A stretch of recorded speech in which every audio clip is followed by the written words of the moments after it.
అందరికీ నమస్తే. నేను మీ Ashok Kumar. Welcome to our channel. YS Sharmila చేసినటువంటి ఒక వ్యాఖ్య సోషల్ మీడియాలోనూ ఇటు మెయిన్ స్ట్రీమ్ మీడియాలోనూ హల్చల్ చేస్తున్న. అసలు ఆమె ఏం మాట్లాడింది? సునీతను చంపరని గ్యారంటీ ఏంటి? వివేక హత్య కేసులో సాక్ష్యాలు మార్చేస్తున్న అవినాష్ రెడ్డి సునీతే హత్య చేయించిందని విచారణాధికారిని బెదిరించి రిపోర్ట్ రాయించారు. పిసిసి అధ్యక్షురాలు షర్మిల సంచలన వ్యాఖ్యలు.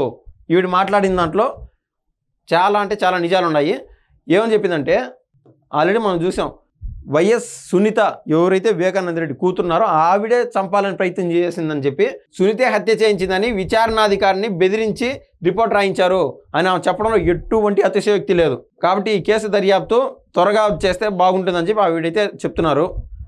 మాజీ మంత్రి వైఎస్ వివేకానంద రెడ్డి హత్య కేసులో బెయిల్పై బయట తిరుగుతున్న ఎంపీ వైఎస్ అవినాష్ రెడ్డి సాక్ష్యాలు తారుమారు చేస్తున్నారని కాంగ్రెస్ రాష్ట్ర అధ్యక్షురాలు షర్మిల ఆరోపించారు.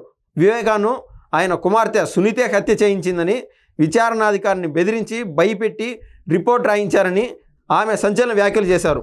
వివేక హత్య కేసులో సాక్షులందరూ ఒకరి తర్వాత మరొకరు చనిపోతున్నారని గుర్తు చేశారు. సునీతను కూడా చంపరని, ఆమెకు ప్రాణహాని లేదని గ్యారంటీ ఏంటి అని ప్రశ్నించారు.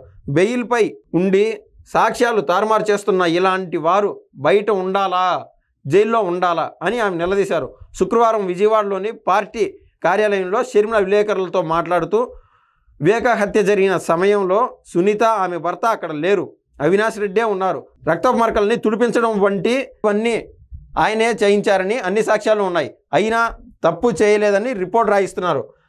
ఇలా అయితే న్యాయం ఎక్కడ జరుగుతుంది? న్యాయం కోసం కొట్లాడాలని సునీతకు ఆ రోజే చెప్పాను. ఆమె పక్షాన్ని నిలబడతానని హామీ ఇచ్చాను.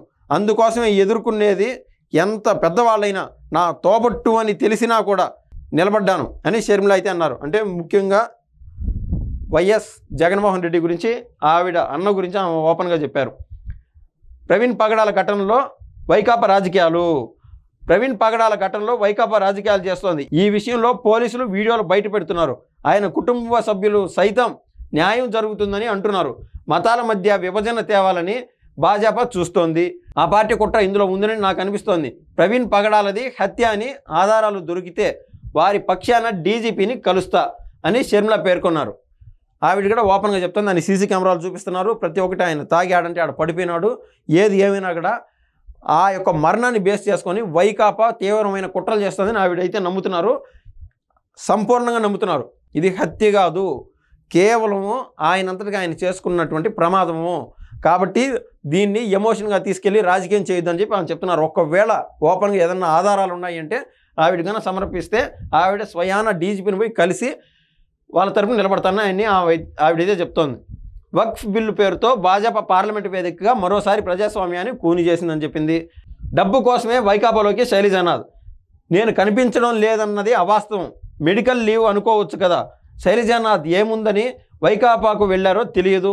అక్కడ అధికారం లేదు, డబ్బు మాత్రమే ఉంది. ఆ డబ్బు కోసమే వెళ్ళి ఉండొచ్చు. వైకాపా ఫోకస్ పెట్టింది అంటే కాంగ్రెస్ బలోపేతం అయ్యిందని అర్థం. మా నేతల్ని లాగుతున్నారంటే మాకు భయపడుతున్నారు, నా కృషి ఫలించింది అని అర్థం అని షర్మిల హాట్ కామెంట్స్ అంటూ చేశారు. ఇది ఇవాళ ముఖ్యమైన అంశం. ధన్యవాదాలండి.